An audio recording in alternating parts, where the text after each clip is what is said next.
Assalamualaikum warahmatullahi wabarakatuh. Alhamdulillah wassalatu wassalamu ala rasulillah amma ba'du. Alhamdulillah sahabat konten Islam yang berbahagia, semoga di hari ini kita diberikan Allah subhanahu wa ta'ala dalam kesehatan wa'afiat, amin ya rabbal alamin. Baik, di video kali ini kita akan mendengarkan ceramah dari Ustadz Khalid Basalamah tentang kisah Rasulullah SAW dan kaum muslimin yang menundukkan kota Mekah di bawah pimpinan kaum Quraisy, dan pertama kali turunnya hadis masalah menyemir rambut. Bagaimana kelanjutan ceritanya?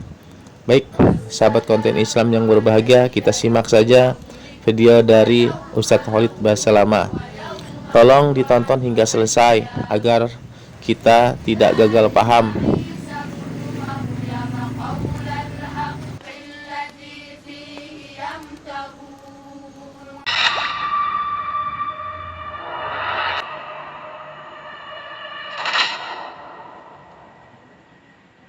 Tanya Ustaz, kan Suraka masih kafir waktu itu. Memang dia bilang juga demi Allah, iya. Orang-orang Quraisy tahu namanya Allah, ya. Tapi mereka cuma tahu Allah saja. Makanya waktu mereka tulis kesepakatan memboikot suku sukunya Abdul Muttalib, ya, suku Hashim, suku Nabi SAW dan beberapa suku di boikot, mereka tulis sepakat untuk memboikot itu dengan tulisan Allahumma awalnya, ya. Maka waktu disebutkan sifat Allah Ar-Rahman Ar-Rahim, mereka tidak percaya. Mereka tidak yakin itu sifatnya Allah. Jadi mereka tahu, kalau ditanya Abu Jahal sama Abu Lahab, siapa pemilik Ka'bah ini? Mereka bilang Allah. Untuk apa kalian tawaf? Allah. Untuk apa kalian haji? Allah. Tapi salahnya mereka, sebagaimana ajaran yang mengubah mereka adalah perbuatan Amru bin Luhai, seseorang yang datang dari suku Khuza'ah yang pertama kali memasukkan patung ke Mekah, dan bukan menyuruh menyembah murni patung, tapi mengatakan ini perantara antara kita sama Allah. Jadi mereka mempartnerkan Allah dengan patung tersebut. Jadi orang Quraisy waktu itu kalau sembelih hewan, setengahnya dibagikan di jalan Allah, setengahnya buat sesajen. Nah, karena itu dianggap kesyirikan, ya. Jadi kalau dipastikan di masa-masa kita sekarang ada dikatakan orang musyrik padahal dia muslim, itu pantas. Karena memang orang Quraisy beriman kepada Allah, tapi mereka syirik kepada Allah SWT, memperankan Allah dengan makhluknya. Maka Rasulullah SAW pada saat itu berkata kepada Abu Bakar radhiyallahu anhu, katakanlah padanya, apa yang engkau inginkan dari kami? Lalu Abu Bakar mengatakan kepadaku, lalu aku berkata, tolong tuliskan surat kepadaku yang menjadi bukti antara aku dengan engkau. Nabi SAW mengatakan, tulislah untuknya wahai Abu Bakar.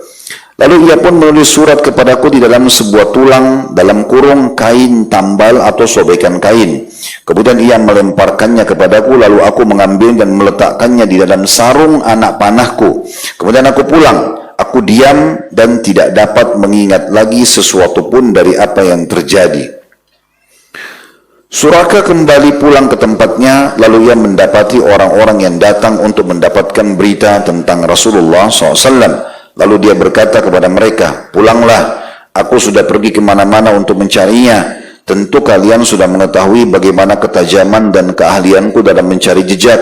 Lalu mereka pun akhirnya pulang. Nah, ini bentuk pertolongan Allah Subhanahu wa Ta'ala kepada Nabi SAW. Suraka karena ditenggelamkan kaki kudanya di tanah dan dia ketakutan, maka dia minta keamanan. Perlu kita garis bawahi tentu karena riwayat ini belum merincikan surat apa yang ditulis oleh Abu Bakar untuk Suraka, tapi intinya ulama mengatakan isinya itu jaminan. Kalau dia akan dijamin keselamatannya oleh Nabi SAW di saat Nabi SAW nanti kembali dengan kekuatan besar dari Madinah untuk menyerang Mekah. Karena pasti kalau Nabi sudah tiba di Madinah, punya kerajaan, punya kekuasaan, secara akal sehat selama di Mekah disiksa, pasti Nabi akan menyerang dan merebut Mekah. Apalagi itu kota asalnya gitu ya. Nah, seperti itu kurang lebih. Dan dengan memegang surat tersebut dia merasa tenang. Akhirnya dia mulai menepis dan membuat orang-orang Quraisy tidak datang melewati jalan yang sudah dilewati oleh Nabi SAW. Di buku ini kemudian dikatakan, ia pun menyimpan rahasia pribadinya bersama Rasulullah SAW dan sahabatnya Abu Bakar hingga benar-benar yakin bahwa keduanya telah sampai di Madinah dan berada dalam kondisi aman dari kejahatan orang-orang Quraisy. Jadi dia tidak mau cerita kalau dia tadinya mengejar, dia bertemu kakinya, untanya, kudanya tenggelam di tanah. Dia nggak mau cerita sama Quraisy. Dia cuma bilang dia tidak temukan. Sampai dia pastikan Nabi SAW sudah tiba di Madinah. Ketika itulah ia baru mengumumkan dan memberitahukan kepada orang-orang tentang kisahnya. Tak kala Abu Jahal mendengarkan tentang berita Suraka bersama Rasulullah SAW dan sikapnya terhadap beliau, ia pun mencelahnya karena sikap yang kerdil dan pengecut, serta perbuatannya menyia-nyiakan kesempatan.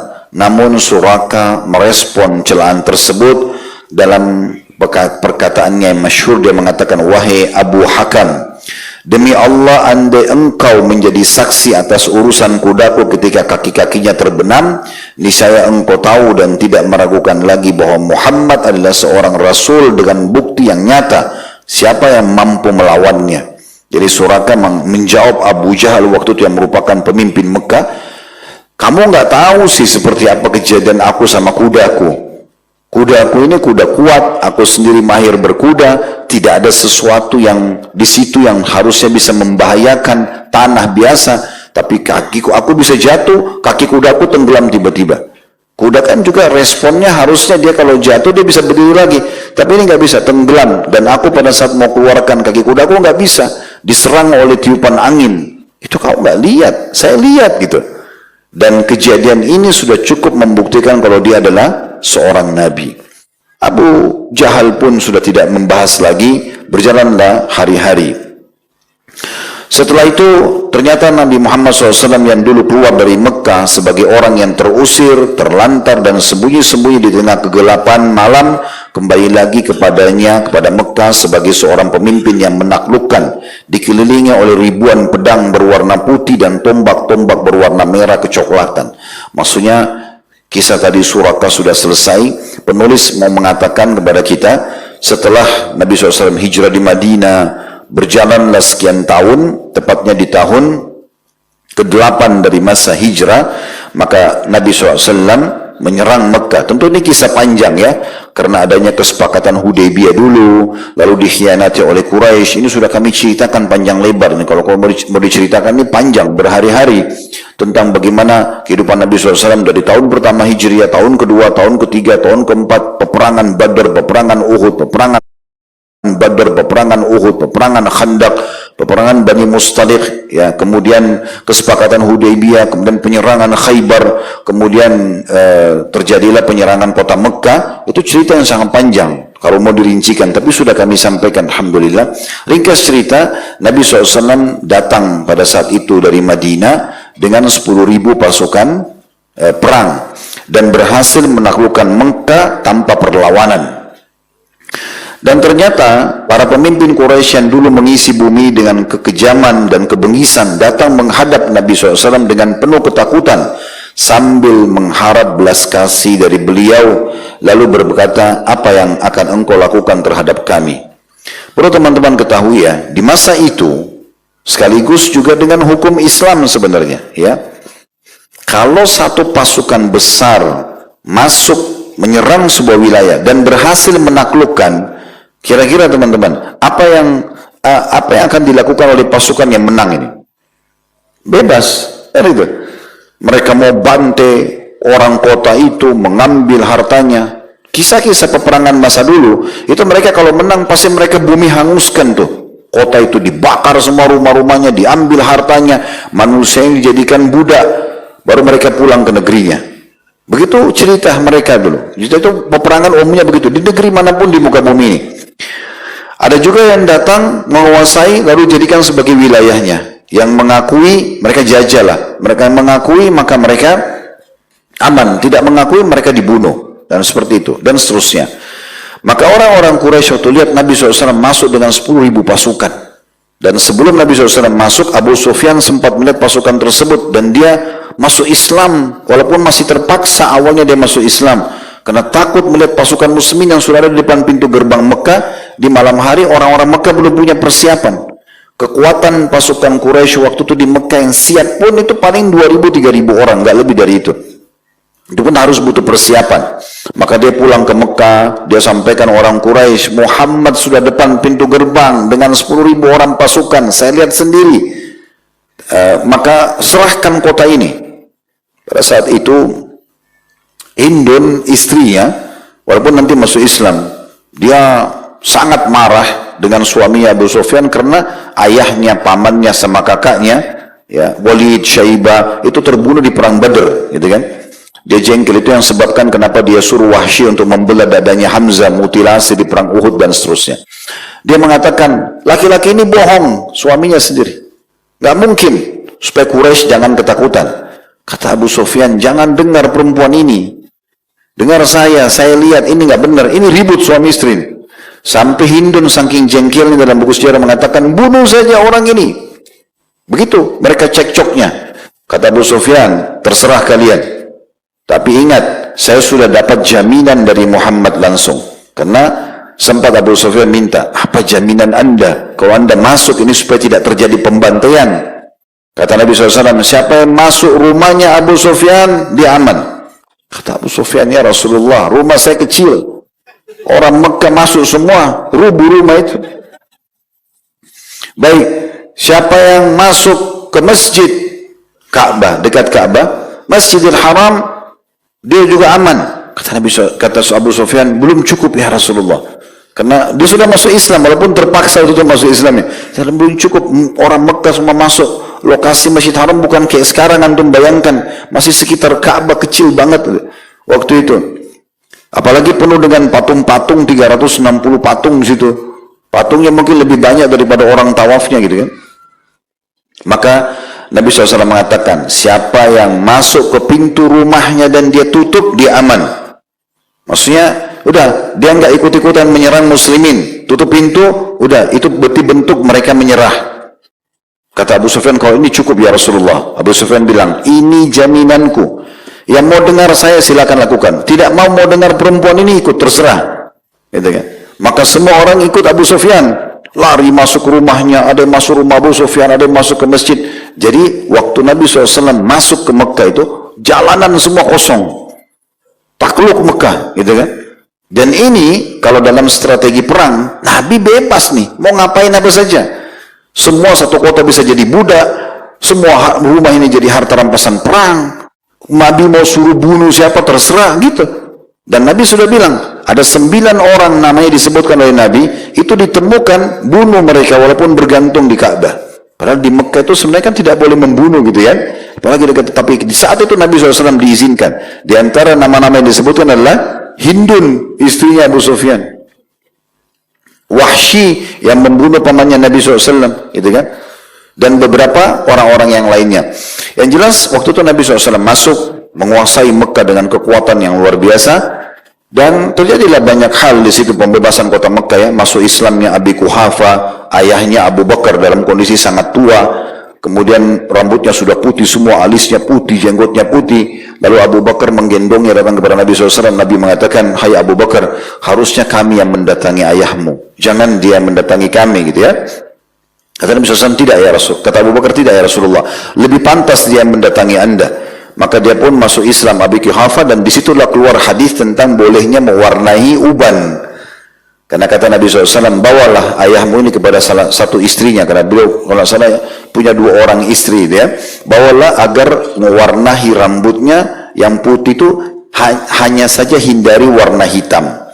Jadi boleh mengubah rambut uban ke warna lain. Dan ini tidak bentrok dengan hadis Nabi SAW yang menyatakan, siapa yang beruban dalam Islam itu akan jadi cahaya untuknya hari kiamat. Itu bukan berarti kalau ubannya diwarnahin, oh berarti dia nggak dapat hadis ini. Dapat, tetap keutamanya. Karena dasarnya ubannya warna putih, cuma dia warnahi. Hanya saja harus hindari warna hitam. Itu diantara kejadian. Yang jelas ada beberapa orang Quraisy juga coba melawan, ditaklukkan, seterusnya, sampai Nabi SAW sudah betul-betul menguasai semua sudut Mekah. Udah nggak ada lagi yang bisa melawan. Maka Nabi SAW kumpulin mereka di sofa. Nah pada saat itu mereka sudah tahu, ini keputusannya kalau Nabi suruh bunuh, ditebas detik itu selesai, nggak bisa melawan. Maka mereka datanglah yang dulunya jahat sama Nabi SAW, memohon-mohon sambil mengatakan, hai Muhammad, engkau adalah keluarga kami, engkau ada begini dan begitu, engkau sekarang sudah punya kekuatan, tolong maafkan kami. Dan bagaimana luar biasanya keputusan Nabi SAW untuk penduduk Mekah di saat itu. Beliau mengatakan, sesungguhnya kalian semua aku bebaskan. Di Mekah nggak ada harta rampasan perang, nggak ada. Padahal ini pasukan menang ini. Semua ini bisa jadi harta rampasan perang, satu Mekah. Nggak ada harta rampasan perang. Tidak ada tawanan perang. Yang masuk Islam, aman. Yang tidak masuk Islam, maksimal 4 bulan tinggal di Mekah. Habis 4 bulan, nggak ada jaminan buat dia. Akan bisa dibunuh. Kalau mau keluar, atau kalau tidak masuk Islam. Yang jelas, Nabi SAW lalu mengatakan pada mereka, sesungguhnya semua tradisi jahiliyah, makan bangkai, berzina, mencuri, bunuh anak perempuan, tawaf telanjang, apalah segala macam itu sudah di bawah kakiku, hina semuanya, kecuali pelayanan jemaah haji dan pengurusan Ka'bah. Ya, itu sikai dan rifadah tetap ada. Ya, dan pintu kunci Ka'bah juga tetap diberikan kepada pemegangnya yang amanah selama ini. Nah, seperti itulah. Itu pada saat sudah masuk. Dikatakan ketika itulah Suraka bin Malik menyiapkan untanya lalu menemui Rasulullah SAW untuk mengatakan atau menyatakan keislamannya di hadapan beliau dan bersamanya perjanjian yang telah dibuat beliau untuknya sebelum 10 tahun yang lalu. Ya. Maka pada saat itu diserahkanlah. Suraka bin Malik berkata, hingga manakala Mekah telah ditaklukkan oleh Rasulullah SAW dan beliau juga telah selesai dari perang Hunain dan Taif. Karena setelah Mekah takluk, Nabi SAW bentuk pasukan lagi dari 10.000 orang yang ada, ditambah 2.000 orang mu'allaf yang baru masuk Islam dari 12.000, mereka ke wilayah Hunain untuk menghadapi suku Hawazim, suku kedua terbesar setelah Quraisy. Kalau ditaklukkan ini, umumnya Jazirah Arab takluk. Makanya setelah pembebasan kota Mekah, setelah perang Hunain, itu mulailah suku-suku Arab pada berdatangan menyatakan Islam, ya. Wa ra'aitan nasa yadkhuluna fi dinillahi afwaja dalam Al-Qur'an. Dan pada saat itu engkau melihat, hai Muhammad, manusia berbondong-bondong datang masuk Islam, gitu kan? Karena mereka ada masuk Islam karena takut, memang ada juga lunak karena dua suku besar ini sudah takluk di masa itu. Nah, setelah penaklukan Hunain dan wilayah Taif, aku pun keluar, kata Suraka, membawa surat untuk menemui beliau. Lalu aku bertemu dengannya di Ji'rana, sebuah lokasi di sebelah lembah Hunain. Di situ Nabi SAW sedang membagi harta rampasan perang. Aku masuk bersama satu kompi pasukan kuda kaum Ansar. Lalu mereka mulai memukuliku dengan tombak seraya berkata, menjauhlah, menjauhlah.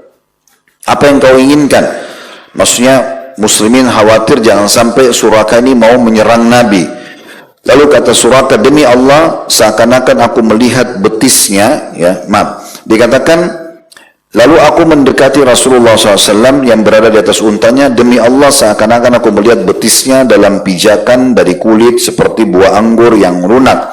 Lalu aku mengangkat surat dengan kedua tanganku kemudian berkata, wahai Rasulullah, ini adalah perjanjianmu kepadaku. Aku adalah Suraka bin Jush'um. Lalu Rasulullah SAW bersabda, ini adalah hari kesetiaan dan kebajikan. Maksudnya ini hari kejujuran nih. Dulu saya pernah kasih kamu jaminan, kamu tidak akan diganggu kalau kami berhasil menyerang Mekah, maka aku akan penuhi itu. Mendekatlah, kata Nabi SAW. Lalu aku mendekat kepada beliau, kemudian menyatakan diri masuk Islam. Seketika aku teringat sesuatu yang pernah aku tanyakan kepada Rasulullah SAW, namun aku tidak mengingatnya lagi. Hanya saja aku pernah berkata, wahai Rasulullah, aku memiliki sejumlah unta yang memenuhi telagaku, dan aku telah memenuhinya dengan air untuk untaku. Apakah aku mendapatkan pahala karena memberinya minum? Kata Nabi SAW, na'am, fi kulli dhati kabidin harra ajrun. Ya, pada setiap yang memiliki hati yang masih panas, terdapat pahala. Kata Suraka, kemudian aku kembali menemui kaumku, dan aku menyerahkan zakatku kepada Rasulullah SAW. Nah, sebelum kita lanjutkan masa wafatnya Nabi SAW dan bagaimana kisah selanjutnya masalah pembagian harta rampasan perang Kisra yang merupakan bagian kedua yang terbesar dari kisah Suraka radhiyallahu anhu ini, ada riwayat yang tidak ditulis oleh penulis di sini, dan riwayat-riwayat itu semuanya sahih sebenarnya. Alhamdulillah, jazakumullah khairan kepada Ustadz Khalid Basalamah yang telah menyampaikan ilmunya kepada kami yang menonton. Semoga apa yang beliau sampaikan kepada kami bermanfaat dan menjadi amal jariah buat Ustadz Khalid Basalamah. Terima kasih juga kepada sahabat konten Islam yang berbahagia yang telah setia menonton channel ini. Semoga kalian Allah limpahkan selalu keberkahan dunia dan akhirat. Baik sahabat konten Islam yang berbahagia, sampai jumpa lagi di video-video Ustadz Khalid Basalamah yang lainnya. Kita akhiri, subhanakallahumma wa bihamdika asyhadu alla ilaha illa anta astaghfiruka wa atubu ilaik. Akhirmu dakwah, assalamualaikum warahmatullahi wabarakatuh. قد هدانا سبلنا